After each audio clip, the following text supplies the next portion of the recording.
bonjour à vous et bienvenue sur ma chaîne pour votre lecture intuitive concernant ce mois d'avril 2023. J'espère que vous allez tous très très bien. J'ai l'impression qu'on a un sacré mois ici pour vous. Notez deux as, l'as de coupe dans la vie sentimentale et l'as de denier dans la vie professionnelle. Ça ne pouvait pas mieux tomber. Si ça avait été l'inverse, ça aurait été différent. Mais comme ça, c'est chacun son domaine, c'est parfait. Ensuite, notez également que le seul arcane majeur au beau milieu de votre lecture, c'est la carte de la force qui, comme par hasard, représente vous, signe du lion. Bizarre quand même, non? Puisque c'est le chiffre 8 et le chiffre 8 nous parle du mois d'août, donc cette carte nous parle également donc du signe du lion. Alors, voyons voir. Sinon, nous avons des deniers, des bâtons, des coupes, des épées. On a tout ce qu'il faut. Ah non, il y a la lune, pardon. Pardon. Il y a deux arcanes majeures. Il y a la lune aussi. La lune en toute fin de mois. Je ne l'avais pas vue. Autant pour moi. Voilà, ça commence bien. Bon, c'est pas grave. Allez, l'énergie pour ce mois d'avril pour vous, c'est la grande prêtresse. Alors, la grande prêtresse, c'est une énergie qui est très sensible, intuitive. J'aime bien l'appeler la ligne VIP entre soi et l'invisible. Elle nous parle d'ésotérisme, elle nous parle de mystique, elle nous parle de l'invisible, elle nous parle de l'autre monde, l'autre univers, elle nous parle de cette grande sensibilité, elle nous parle, la grande prêtresse, d'un savoir, le savoir de l'inconscient collectif, qui peut être à disposition ce mois d'avril pour vous, pour autant que vous alliez piocher dedans. Elle nous parle de l'inconscient, de tout cet univers inconscient, tout ce qui est invisible à nos yeux et pourtant qui est bien présent, qui est bien là. Il y a attaché à ça une notion de savoir.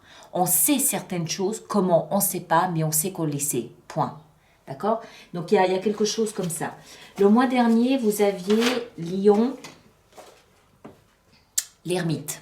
L'ermite qui est le cousin germain de la grande prêtresse, si on me l'accorde. L'ermite, c'est le philosophe, c'est le sage. D'accord? Donc, ils sont un petit peu dans le même domaine. Je dirais que l'ermite est peut-être un précurseur à entrer dans le domaine de la grande prêtresse. La grande prêtresse, elle est vraiment souveraine chez elle et le seuil d'entrée, c'est peut-être l'ermite. Donc le mois de mars, encore une fois, a dû vous préparer à ce qui va émerger ce mois d'avril, à ce qui va venir de l'invisible, de l'inconscient, du tréfonds de vos tripes, quelque chose qui va sortir comme ça, qui va popper, comme on dit en anglais, qui va émerger. On va voir, hein, on continue. Vous, votre énergie, vous êtes très bien. 6 de bâton, 7 de denier. 6 de bâton, c'est la carte du guerrier qui s'en est allé batailler et qui revient applaudi en grand vainqueur, qui revient accueilli par la population du village qu'il a laissé. C'est un vainqueur, c'est un gagnant, c'est un battant, il est reconnu, il est mis sur un piédestal, il est valorisé, il a sa couronne de laurier ici, victoire, triomphe, grande réussite d'une bataille que vous auriez menée. Je rappelle, c'est votre énergie. 7 de denier, c'est la récolte, la moisson. J'ai semé certaines choses, il est l'heure aujourd'hui de récolter ce que j'ai semé, en bien ou en mal. Il semble que ce soit plutôt en bien. D'accord? Donc on dira un petit peu l'heure de la récolte de ce que vous avez investi, l'heure, le mois où vous récupérez tous les efforts que vous avez fournis dans une bataille, dans un combat. Quel genre de combat, quel genre de bataille?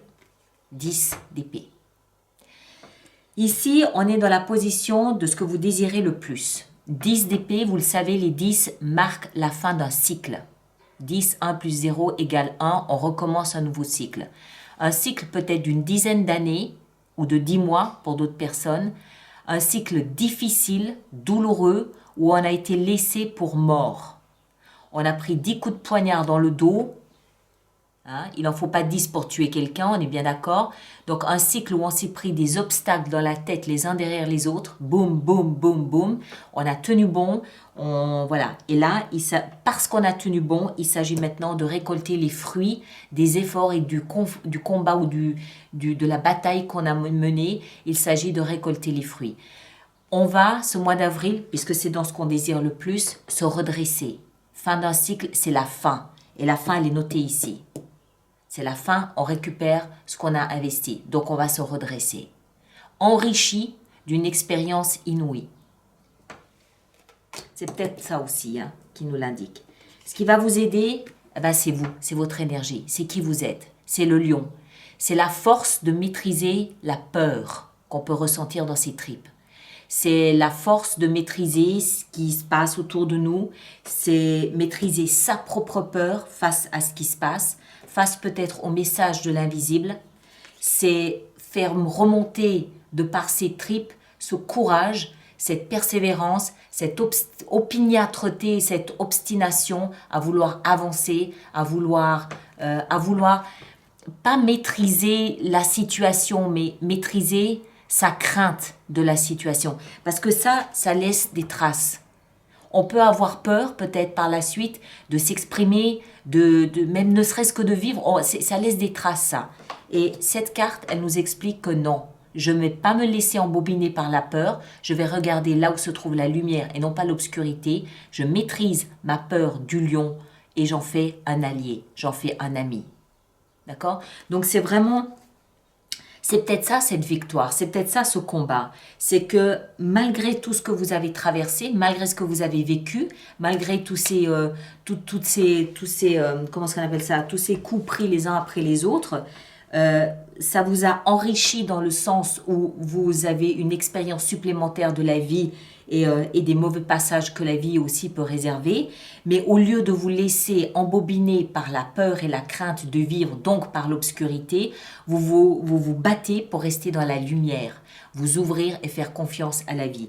Et encore une fois, ça peut être des messages qui remontent depuis l'inconscient, qui vous révèlent que non, j'ai confiance. Je reste dans la lumière, je reste dans le positif, je reste dans l'amour et je m'ouvre à ce qui vient dans ma vie. Je ne vais pas m'enrôler dans la peur. Non, je refuse. Pourquoi je dis ça? Parce que le défi que vous avez, c'est la 8 de coupe. 8 de coupe, c'est... Il fut un temps où chacune de ces 8 coupes m'a apporté de la joie et du bonheur sur le plan émotionnel. Sur le plan des émotions, chacune de ces 8 coupes m'a apporté un bon moment. 8 à 10 années. D'accord? Aujourd'hui, elles sont devenues fades. Aujourd'hui, elles sont devenues obsolètes. Aujourd'hui, elles sont vides et creuses de sens. Donc, qu'est-ce que je fais? Je me relève et je pars. Je quitte la scène. Je vais aller chercher autre chose qui m'intéresse plus, qui me nourrit plus. Tout simplement. D'accord? Donc, il y a quelque chose que vous avez vécu ces 8 à 10 dernières années qui a nécessité un combat de votre part parce que ça vous a fait peut-être plus de mal que de bien au final et vous en sortez grand vainqueur. Mais vous avez en face de vous la peur, je pense, et vous apprenez ou vous faites ce choix de ne pas vous laisser entraîner dans quelque chose de facile, qui serait d'avoir peur de vivre. Vous choisissez de maîtriser votre peur de ce qui se présente dans votre vie, de comprendre que plus vous investissez, plus vous sortez gagnant, et de faire de cette peur un allié. Vous transformez cette énergie en une force de lumière, d'amour, de positivité et vous allez chercher la correspondance là, ailleurs. Vous quittez ce qui ne vous appartient plus, ce qui ne vous nourrit plus et vous allez chercher la correspondance ailleurs. On continue. La vie sentimentale, l'as de coupe, nouvel amour. Nouvel épisode, nouveau chapitre, nouvelle rencontre ou tout simplement une nouvelle façon de regarder l'amour. J'ai pas peur. Je m'ouvre à la vie, à l'amour. Du coup, je transforme ma vision de l'amour. Je transforme ma vision de la vie sentimentale. Je transforme la façon que j'ai d'aborder, d'accueillir et de vivre mes émotions.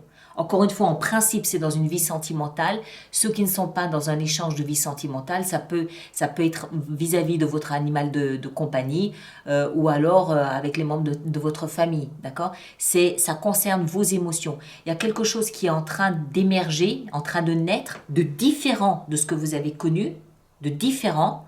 Et ce quelque chose qui est en train d'émerger, de naître, vous voulez qu'il prenne, vous voulez lui offrir de la place pour que ça puisse grandir. Vous laissez ça émerger et s'ouvrir.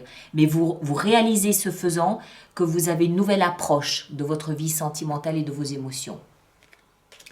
Vie professionnelle, pareil, nouveau départ, l'as de denier. Cet as, c'est comme une pièce d'un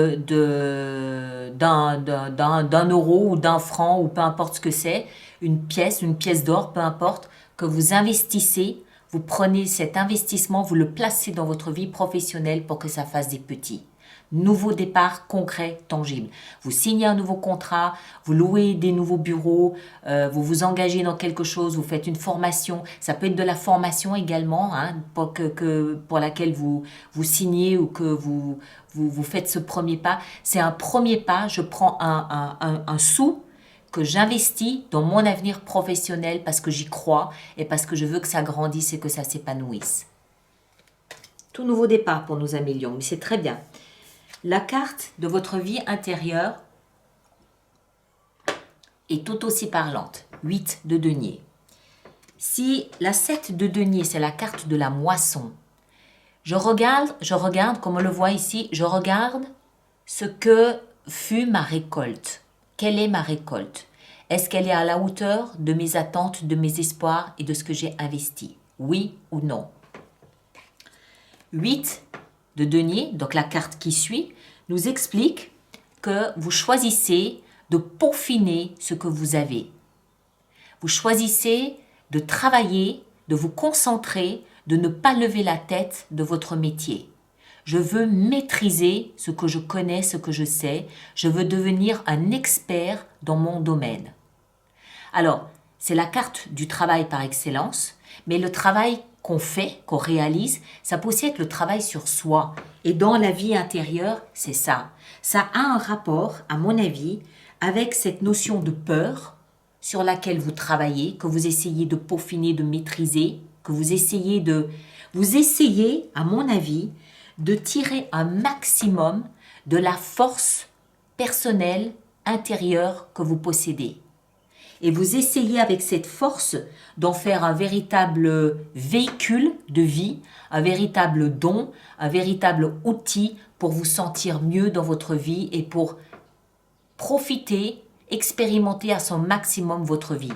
Je pense aussi que vous allez recevoir beaucoup de messages de l'invisible, soit à travers vos rêves, soit encore une fois de cet inconscient collectif qui vous envoie des messages et qui vous encourage à puiser en vous cette force qui est la vôtre, une force ici de nos tripes, hein, la force vraiment de nos entrailles, pour dire non.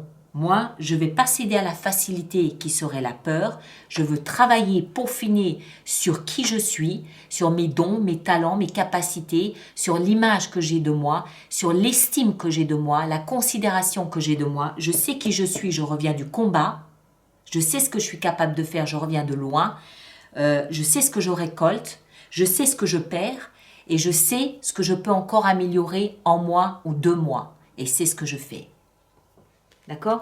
Je pense que c'est un moi qui est intime dans le sens où il vous place face à qui vous êtes et à cette marge de manœuvre que vous avez et que vous allez exploiter pour être quelqu'un que vous aimez encore plus que ce que vous n'aimez aujourd'hui.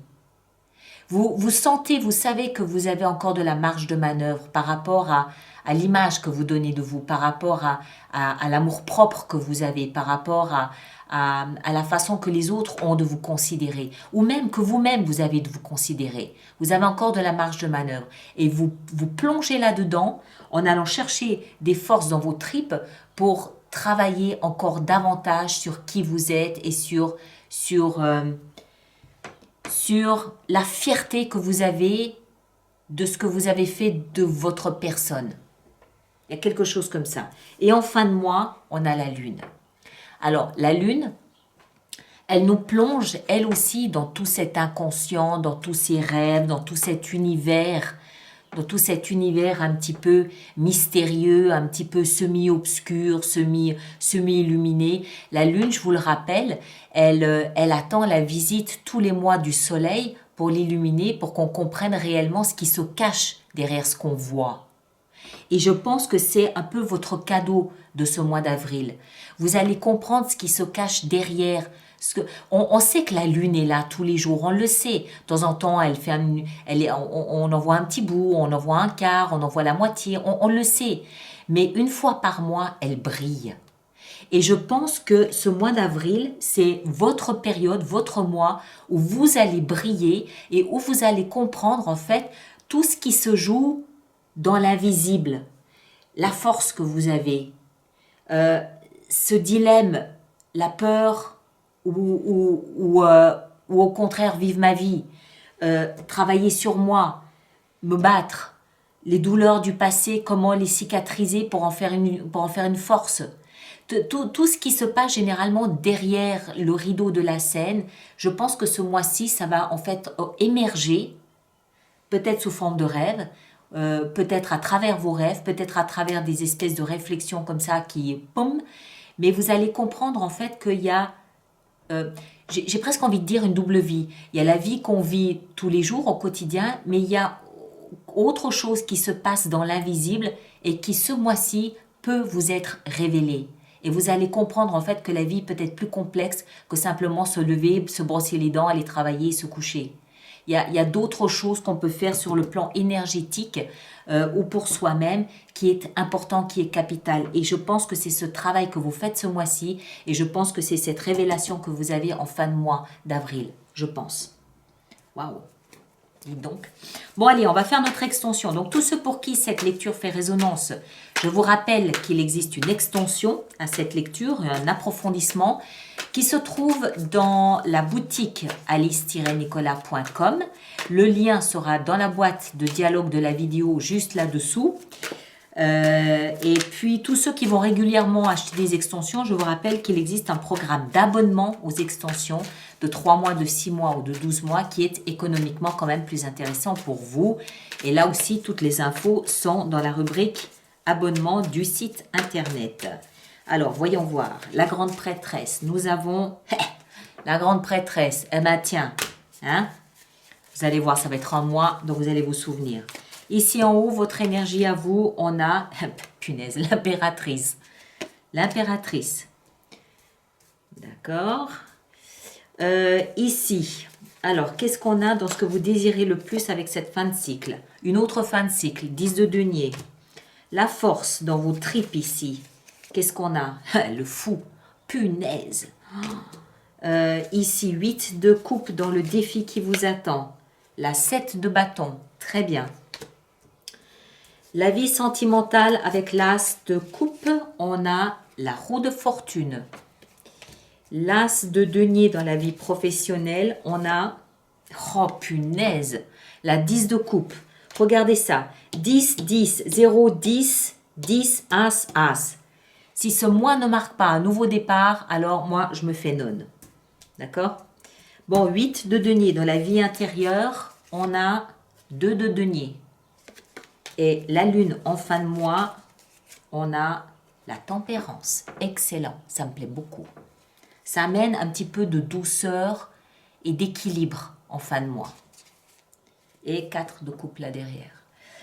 Voilà mes chers. Bon, eh ben, je me réjouis de plonger dans cette extension pour voir tout ça. Merci de bien vouloir laisser vos commentaires sur YouTube pour les autres personnes du signe du lion. C'est toujours intéressant. Et puis, encore une fois, allez voir peut-être votre signe ascendant et votre signe lunaire. Vous faites une compilation des 3 lectures. Ça vous donnera plus d'indications et plus d'équilibre. Et surtout, ça fera pour vous une lecture un peu plus personnalisée que ça ici. D'accord ? Prenez un grand soin de vous et à très bientôt. Merci beaucoup.